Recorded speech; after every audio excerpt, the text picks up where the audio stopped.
कभी कभी नए उपासकों से जब वार्ता होती है और वो कृपा करके अपनी दिनचर्या बताते हैं कि हम 6:30 बजे स्नान करते हैं, तब लगता है कि क्या साधना करोगे आप, कोई भी हो। अच्छा, जो गृहस्थ धर्म से युक्त है, बहुत से उनकी सेवाएं हैं गृहस्थी की, चलो अगर वो तो उनकी और भी आश्रय है सेवाएं। अपने जो वैराग्य मार्ग के पथिक हैं, इनको तो एक ही है, केवल भजन, दूसरा कोई। अगर आप किसी भी तरह प्रमाद स्थिति करते हैं और 6:30 बजे तक सोते हैं तो संशय है आपके ब्रह्मचर्य पर, नहीं रह सकते ब्रह्मचर्य। जो शास्त्र और शास्त्रवेत्ता महापुरुषों ने अनुभव किया है, 4 से और 6 बजे के बीच में जो शयन करता है, ब्रह्मचारी हो ही नहीं सकता, ब्रह्मचर्य रह ही नहीं सकता। या तो वो 2 बजे 3 बजे तक भजन किया हो, पूरी रात जग के फिर सोया हो तो चलेगा, वो भजन का आवेश संभालेगा। ये ब्रह्म मुहूर्त का समय और उपासक शयन करे, बहुत बड़ी हानि है। मान लीजिए खूब सत्संग सुनते हैं आप सब जन और बहुत कृपा है आपके ऊपर, लेकिन परिवर्तन नहीं हो रहा भाई। अगर आप 6:30 बजे, तो अच्छा नहीं, बिल्कुल अच्छा नहीं, बिल्कुल अच्छा नहीं। ये दिनचर्या तो बिल्कुल ठीक नहीं। आप लोग सावधान हो, जो भी हो सावधान हो जाइए। ये बिल्कुल आपके जीवन के लिए घातक दिनचर्या है। 2 बजे बहुत उत्तम है उठना, पर नहीं तो 3 बजे, आखिरी 4 बजे। साधक होके 4 बजे के बाद शयन कर रहा है, मुझे तो नहीं लगता, किसी भी स्थिति में नहीं। हमें लगता है कि दवा खवा दी जाए तो नहीं कहते, नहीं तो किसी भी स्थिति में कोई बीमारी, कोई भी ऐसा रोग अपना प्रभाव नहीं रखता जो दिनचर्या को बाधित कर दे। ये देखा है, ये केवल प्रवचन नहीं, देखा है, जीवन को देखा है। कुछ भी दिनचर्या में अपार सामर्थ्य देखा, अभ्यास में अपार सामर्थ्य है। देखो, सामने पट्टी बंधवा दी गई और धनुष बाण ले लिया और शब्द दूर किया जा रहा है अन्य दिशा में, शब्द वेधी बाण संचार। अभ्यास देखो, आंख में पट्टी बंधी हुई है, शब्द किस दिशा से हो रहा है एक श्रवणेंद्र से देखना है और बाण वही संधान करना जहां से शब्द निकला है। अभ्यास देखो, अभ्यास का प्रभाव देखो, कितने से चमत्कार अभ्यास में लौकिक, और आप परमार्थ के पथिक, और आपका यह अभ्यास कि आप उठे और फिर सो गए। क्या मतलब, आपकी दिनचर्या क्या है? आप भगवद आश्रित, इसका मतलब प्रमादी थोड़ी है। आप भगवद आश्रित, इसका मतलब प्रपंची थोड़ी है। अहम का त्याग करके भगवद आश्रित होकर हम भगवत मार्ग में चलने वाले पथिक हैं। इसलिए सबसे प्रार्थना है, जो पीछे हुआ आज से एक नई दिनचर्या आप देखो। जो पूर्व की दिनचर्या ठीक है तो उसे लिखो, नहीं तो सुधार करके और स्वयं श्री जी के सामने वो दिनचर्या रखो। दिखाने की जरूरत नहीं है, बहुत बार देख लिए, बहुत बार रजिस्टरों में रखा हुआ है सब दिनचर्या। अभी आ जाएगी उठ के, 2 बजे उठे, 3 बजे ये, 4 बजे वो, 5 हो सकता है जिस दिन लिखो उस दिन 2 बजे उठ जाओ, कि आज उठे, पक्का उठे, सत्य कह रहे हो, 2 बजे लिख दिया। इससे काम नहीं चलना। आप अपने को खुद साक्षी करके प्रभु के सामने और नियमावली में बांधो। बिना नियम के प्रेम उत्पन्न नहीं होता। वो प्रेम की एक दशा है जो नेम को लय कर देती है। नियमावली में आपकी दिनचर्या सही होनी चाहिए, आपकी नियमावली ठीक होनी चाहिए। किसी भी संत के जीवन को आप देखिए, देखो एक स्थिति सिद्धावस्था में ऐसी आती है स्वाभाविक कि उनको देह से संबंध नहीं रह जाता। अब उनकी बात अलग, आपकी अवस्था और उनकी बीच सत्संग में हुक्का मांग करके परमहंस जी, रामकृष्ण परमहंस जी कभी पकोड़ा मांगते, कभी, अब उनका हम अनुसरण थोड़ी करेंगे इस बात में कि भाई धरो हुक्का, रुको और हम पी रहे। हम महापुरुषों का अनुसरण थोड़ी कर सकते हैं। महापुरुष किस दशा में, किस स्थिति में, उनके जो नियमावली उपदेश है, वो कहीं नहीं बोले उपदेश में कि हुक्का पियो, नहीं बोले। तो जो उपदेश बोले वो हमें आचरण में उतारने। हम क्या करते हैं, सीधे महापुरुष व्यास भरोसे कुंवर के, सीधे वो जो इस स्थिति में है ना, बस केवल इतने पकड़ते हैं, काहू के बल भजन को, इसलिए भजन नहीं करना, काहू के आचार इसलिए आचार नहीं करना। मतलब जितेंद्रिय रात, पवित्रता और ये सब। क्या पवित्रता? गुरुजी ने कहा है थैली है मल की, क्या पवित्रता? हाँ, उसमें क्या सुना है नहीं प्रवचन में, आचार गए और जितेंद्रियता आदि नहीं। और व्यास भरोसे ये बात आई, सोवत पाव पसार। तो 6:30 बजे इसलिए जगना पड़ेगा कि 7 बजे 7:15 बजे सत्संगों में आना है, वो आ जाते हैं तो जल्दी जल्दी तिलक लग, जय गुरुदेव, जय महाराज, हाँ जय हो महाराज, वाह वाह वाह, हाँ क्या सत्संग में हो रहा है भाई। बहुत जीवन कीमती है। अभी कल ही पता चला कि कोई बहुत प्रियजन है, उनके यहां कैंसर हुआ। अब क्या दशा, ना भोजन सही पा सकते हो ना कुछ। और ये कैंसर आदि ऐसी बीमारियां हैं कि अभी तक जितने हमारे दर्शन में आए, एक आध बात अलग, उन सबको श्री जी ने जल्दी बुला लिया, जितने भी दृष्टि में आए। तो हम तुम अमरौती खा के थोड़ी आए हैं, कोई न कोई व्याधि मंदिर है, कब देवता का पर्दा हट जाए। जैसे बहुत मंदिर में सब देवता होते ना, ऐसे शरीरम व्याधि मंदिरम, पुजारी कब पर्दा हटा दे, कौन सा, बोले अब कैंसर देवता आ गए, होश उड़ जाएंगे भैया। देखो तुम्हें अभी रिपोर्ट में बता दी जाए तुम्हारी किडनी खराब थी, देखो क्या होता है तुम्हारा। अगर डिप्रेशन में ना पहुंच जाओ तो बताना, ब्लड प्रेशर अपने आप उछाल मारने लगेगा। क्योंकि चिंतन, आज तुम स्वस्थ हो तो प्रमाद करते हो, और कल प्रमाद करने का अवसर नहीं रहेगा, अवसर ही नहीं रहेगा। अनन्य चिंतन रोग का होने लगेगा। अगर भगवदाकार वृत्ति नहीं हुई तो आप ये मत समझो मृत्यु कोई खिलवाड़ नहीं है। मृत्यु का संदेश सुनकर अच्छे अच्छे के जमीन खिसक जाती है, होश खराब हो जाते हैं।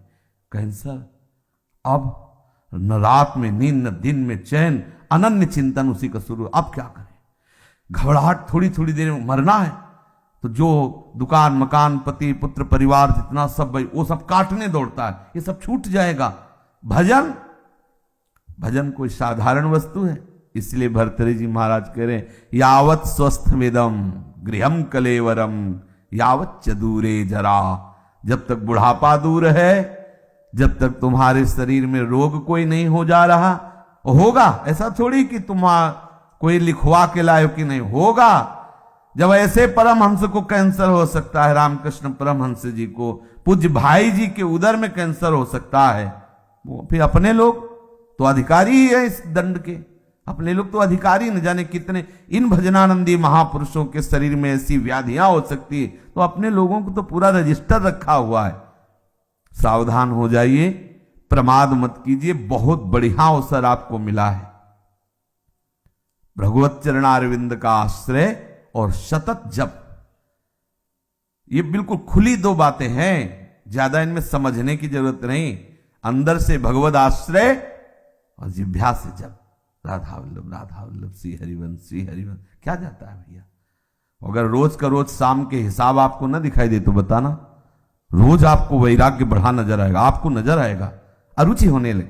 सच्ची कहते हैं भजन का प्रभाव, ये तो भगवत कृपा से भगवत चर्चा हो रही नहीं। 1 मिनट के लिए अंदर से मन राजी नहीं, ये जो हो रहा है 1 मिनट के लिए राजी नहीं कि अब ये सब, पर यही लगता है चुप, किसी से मिलो मत, बंद करके दरवाजा अपने कमरे का, बस एकाकार वृत्ति। कब शरीर किस दशा को पहुंच जाए, बेकार काहे को बहिर्मुखता में फैल रहे हो, शांत। इसका फल है तदाकार वृत्ति में डूबना। और आपको बढ़िया अवसर मिला है, कोई जिम्मेवारी नहीं। देखो आप सत्संग सुन रहे हो, आप नाम जप कर सकते हो, नाम में ध्यान लगाए हुए श्रवणेन्द्रिय से सुनो। देखो बढ़िया आपकी समाधि अवस्था जा रही। सत्संग क्या है? एक समाधि अवस्था में डुबोने का बहुत बढ़िया, मतलब 1 घंटा 1.5 घंटा चर्चा हो रही, श्रवणेन्द्रिय के लिए कहीं अन्य जाने की जगह नहीं, और अंदर से आप नामाकार वृत्ति, मंत्राकार वृत्ति, बड़ा आनंद का विषय है। अगर हम भजन छोड़ दिए, बाह्य में ही समय व्यतीत किए, तो बाह्यकरण से आप सेवाएं करते रहो, बाह्यकरण से दिनचर्या करते रहो, अंताकरण विषय चिंतन कर रहा है, तो आनंद बाह्यकरण को होना है कि अंताकरण को? समझना, जरा सूक्ष्मता से समझना। परिवर्तन किसका होना है? अंतःकरण का, बाह्यकरण का तो देखो 2 मिनट में परिवर्तन सब, लेकिन अंतःकरण का परिवर्तन चिंतन से होता है, भजन से होता है। बड़े बड़े हम संत महापुरुषों के समीप रहने वालों को देखा है, अंतर में भजन नहीं तो दीपक तले अंधेला पाया गया है, दीपक तले अंधेला पाया। बहुत अच्छी बात समझ, बहुत घुस के तमाशा देखा है अंतर और बाहर में। भजन नहीं तो बड़े बड़े भजनानंदी महापुरुषों के समीप रहने वाले बड़ा प्रपंच का नाटक देखा गया है। वो महापुरुष तो आनंदित रहते हैं क्योंकि उनके लिए तो एक ऐसी स्थिति है प्राप्त हो गई जहां प्रपंच का स्पर्श नहीं है, और उनके प्रभाव से बाहरी व्यवहार सामग्रियों की खूब बहुतायत होती है। तो नीचे भजन का मतलब नहीं रह जाता कि भजन क्या है, बस वो सम्मान और विषय आदि का सेवन, क्योंकि महापुरुषों का प्रभाव सम्मान दिलाता है, महापुरुषों का प्रताप वो वस्तुएं जो विषय संबंधी सेवन में आती, अच्छी से अच्छी वस्तुएं, होता क्या है अंतःकरण मलिन हो जाता है। इतने बड़े महापुरुष के समीप रहते हुए अंतःकरण और इतना मलिन हो जाता है कि महापुरुषों पर भी अपराध कर बैठता है। जिनके प्रताप से पोषित होता है वो वहीं अपराध कर बैठता है। इसलिए प्रधान बात है अंतर में आपका साधन चलना चाहिए, अंतःकरण आपका भगवत चिंतन में रहे। खुली बात समझ लीजिए, बाह्यकरण से बाह्य पवित्रता होती है, अंतःकरण से अंतःकरण की पवित्रता होती है। बाह्यकरण और अंतःकरण दोनों भागवतिक हो जाए तो स्वभाव का परिवर्तन हो जाता है, स्वभाव का परिवर्तन होता है तो स्वरूप का अनुभव हो जाता है। जो हमारा सखा भाव, गोपी भाव, सहचरी भाव का भाव स्वरूप है, उसकी प्राप्ति हो जाती है। इसलिए भैया चूको मत, बहुत बढ़िया अवसर, बड़ा घबराहट का विषय है। जब ये शरीर पीड़ा से युक्त होता है तो केवल प्रभु ही ऐसे जो हमें बचा सकते हैं, नहीं तो जब शरीर स्वस्थ होता है तो अहंकार देवता अपना नाटक करवाते रहते हैं, और जब अस्वस्थ हो जाता है तो मनी राम उसी अस्वस्थता का चिंतन, बड़ा क्लेश में है। और इस संसार से मुक्त हो जाइए। अगर आप सोच रहे हो तो दिन प्रतिदिन ऐसा भयावह संसार का स्वरूप आएगा, पूछो मत। इससे मुक्त होना ही अब एक उपाय रह गया है।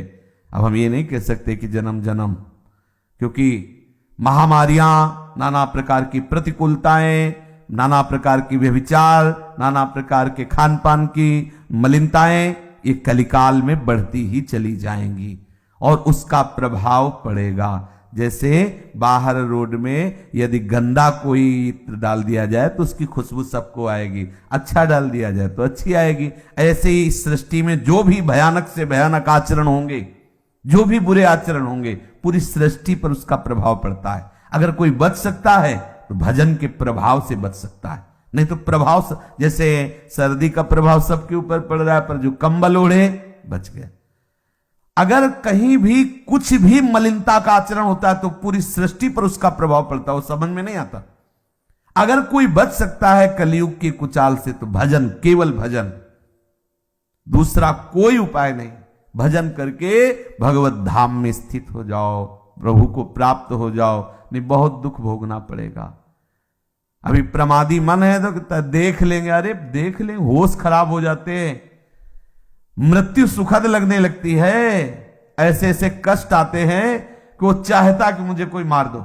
सच्ची मानना, हमने देखा है, चाहता है कि इस दशा से तो अच्छा है कि मुझे मार दो।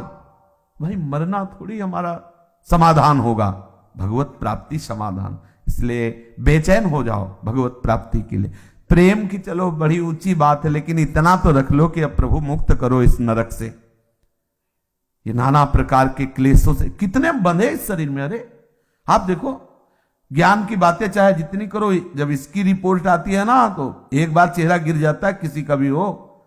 जब हाथ में बताई जाती है रिपोर्ट की ये है, एक बार ऐसे क्रिटेनाइन और पोटेशियम, अब डायलिसिस शुरू होगा। हाँ एक बार तो फिर वो, अरे हम कोई शरीर है क्या, वो जब चिंतन, तब फिर आनंद की अच्छे अच्छे को। एक बार जब प्रलंबासुर ले गया ना बलराम जी को, तो एक बार वो भी उदास हो गए थे, फिर उनको स्वरूप को फिर घुसा मारा, तो ऐसे साधक प्रहार करता है। अरे किसी भी विकार पर, अरे नहीं नहीं, हम तो प्रभु के आश्रित है, प्रभु के दास है, पर इतना प्रहार करने लायक बन जाओ, आपकी ऐसी मनोवृत्ति भगवदाकार हो कि आप प्रहार कर सको। इसलिए भाई सावधान रहो। ये सुबह 6:30 बजे तक सोना ये ठीक नहीं। आप सो करके सोने को गवा रहे हैं। ये सोने का समय है, सोने का, स्वर्ण का। और क्या बोले, सोने का समय गुरु जी का, खूब सो आनंद से, ऐसा नहीं। ये स्वर्ण समय है, ब्रह्म मुहूर्त, खूब ना। हमारे लिए तो हर क्षण ब्रह्म मुहूर्त है। ये तो केवल एक दिनचर्या की लेकर नहीं, हर समय हमारा ब्रह्म मुहूर्त है। हम प्रभु में लगे हुए हैं, इसलिए हर समय प्रेम में प्रभु का चिंतन हो रहा है। हर समय हमारे लिए महामंगल में महापावन है। देखो, आप सबसे प्रार्थना है, बहुत सोच समझ के दिनचर्या बनाएं, और जो दिनचर्या बनाए 10-12 वर्ष उसमें कोई विक्षेप नहीं होना चाहिए। आज गए 5 घंटे यमुना के किनारे बैठ गए, 5 दिन गए ही नहीं, ये रसिकों की दिनचर्या नहीं। ये वृंदावन की उपासना में दिनचर्या एक आपकी नियमावली। या तो आप ऐसी स्थिति में कि 5 दिन आपको शरीर शुद्ध नहीं रही तो कोई बात नहीं, दिनचर्या का फल मिल गया। आपकी दिनचर्या एक ऐसी होनी चाहिए जो बने तो कम से कम 10-12 वर्ष तो एक रस चलना चाहिए। आज ये कल वो, फिर परसों बदल गया, फिर अलग बदल दिनचर्याएं रजिस्टर में लिखी रखी रह गई और हमारी कुछ और ही दिनचर्या चल रही। भाई ऐसा मत कीजिए। भगवत मार्ग के पथिक, चाहे आप गृहस्थ हो, विरक्त हो, बहुत सोच समझ कर दिनचर्या बनाइए। आप 10 मिनट यदि भजन में बैठते हैं तो ठीक टाइम पर बैठिए और बहुत काल तक वो समय भजन में दीजिए। कि हम 10 मिनट बैठते हैं तो हम 10-12 वर्ष तक 9 मिनट नहीं होने देंगे, 10 मिनट तो बैठेंगे ही, और हमें मिलेगा तो हम माया से खींचकर और समय बढ़ाते घटने नहीं देंगे। ये दिनचर्या का भाव होता है अपने मन को बांधना। दिनचर्या का मतलब होता है हम अपने मन को संपूर्ण समय के द्वारा इष्ट में फांस रहे, बांध रहे, इस समय ये, इस समय ये, इस समय ये, और उसको नियम पूर्वक बांधना। कभी परिक्रमा चल रही तो कभी कुछ, कभी कुछ, कभी सब बंद, कमरे में पड़े शयन कर, ऐसी नहीं। एक आपके आहार की, विहार की दिनचर्या होनी चाहिए। बहुत अच्छा आहार मिल जाए तो भी एक संयमित जो आपने आहार नियम लिया उससे ज्यादा नहीं होना चाहिए। ना मिले उस समय के बाद, आपको सच्ची बताए, यदि आपकी दिनचर्या सही है तो समय के बाद आहार करने की इच्छा ही खत्म हो जाती है। अगर आपका समय कि इस समय से इस समय तक आप प्रसाद लेते हैं, अगर नहीं मिले तो उसका चिंतन खत्म, उसकी इच्छा ही खत्म। अब अगले टाइम जब पाते हैं तब फिर आए। बहुत बड़ा नियम में बल होता है। बिना घड़ी के अपने आप नेत्र खुल जाना, दोबारा आलस्य ना आना, शरीर में एक नई स्फूर्ति, अभ्यास में बहुत बड़ी ताकत होती है। अपने लोगों का अभ्यास ही दृढ़ नहीं हो रहा है, नियमावली ही ठीक से नहीं बन रही। दिनचर्या में पता होना चाहिए ये इस समय तो वो सत्संग में मिलेंगे, इस समय वो परिक्रमा में होंगे, इस समय वो जप में बैठे होंगे, उनका समय है जप का, इस समय तो मौन होंगे, वो बोलेंगे नहीं। साधु की दिनचर्या होती। हमारी क्या दिनचर्या है, इस पर ध्यान दीजिए। एक बार आप ही दिनचर्या बना लीजिए और उसे 10-12 वर्ष तक चलाइए। यह तेरे दिनचर्या बदलिएगा नहीं। माना भागवतिक है, लेकिन इससे मन संयमित नहीं होगा, इससे मन एक रस में नहीं आएगा, और एक रस नहीं हुआ तो फिर जीवत्व बाधा पहुंचाता रहेगा। ये जो जीवत्व है, काम क्रोध लोभ आदि, ये सब फिर परेशान करते रहे, प्रमाद स्थितियां आती रहेंगी। एक रस में बहुत बड़ा बल। जब बुखार और ये सब परेशानियां शरीर में आती तो भी दिनचर्या बाधित नहीं होती। जो अच्छे साधक होते हैं, जिस समय स्नान उसी समय स्नान, जिस समय अपने आप इतना सामर्थ्य होती है। कहीं भी चमत्कार प्रकट हुआ है तो एक जो दिनचर्या पकड़ी गई, दिनचर्या देखो। पूज्य श्री सनातन जी वयोवृद्ध हो गए हैं, परिक्रमा को रोज जाते हैं गिरिराज जी की। गिरिराज जी को पीड़ा होती है उनकी परिक्रमा से कि इतने वयोवृद्ध नंगे पैर। प्रकट हुए श्री लालजू महाराज ठाकुर जी, वो कह रहे हैं कि बाबा अब तुम परिक्रमा मत आया करो, हमारे लिए ही तो सब करते हो, हम बहुत प्रसन्न हैं, वहीं वृंदावन में आप भजन करो। हाँ ठीक है प्रभु, दूसरे दिन फिर पहुंच गए। बोले बाबा मना किया, बोले प्रभु रह नहीं पाते। ये दिनचर्या क्या करती, आपका अभ्यास ऐसा दृढ़ करती कि इष्ट मना कर रहा है, लेकिन रह नहीं पाते।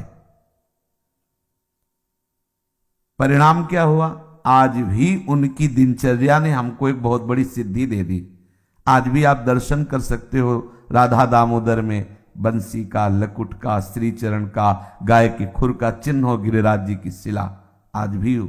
सनातन जी की एक नियमावली ने आज हम सब भक्तों को दुर्लभ वस्तु है, दुर्लभ वस्तु है। भगवत चरणारविंद के चिन्ह, लकुट के चिन्ह, बंसी के चिन्ह, गाय के खुर के चिन्ह प्रभु ने स्वयं दे और बोले इस शिला की परिक्रमा कर लेना। ये 4 परिक्रमा का आपको 4 परिक्रमा कर लो तो परिक्रमा गिरिराज जी की पूरी हो गई। नियमावली 24 घंटे में ऐसी सहज दिनचर्या आप अपनी खुद बना लीजिए जो आप बहुत काल तक निर्वाह कर सके।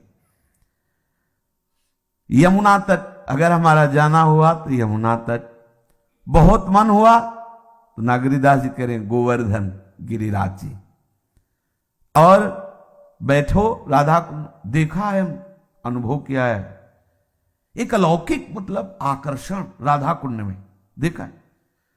सुबह सुबह जैसे चुपचाप कभी गए हैं और एकदम बैठ गए तो एक अलौकिक आकर्षण, एक दिव्य आकर्षण, एक भजन में एक दिव्य उन्माद। आसपास बड़े बड़े भजनानंदी महात्मा रहते और श्री जी का वो नित्य स्थल राधा कुंड संपूर्ण ब्रज महिमा में, पर कहीं कहीं प्रभु विशेष अपनी लीला प्रकाशित किए।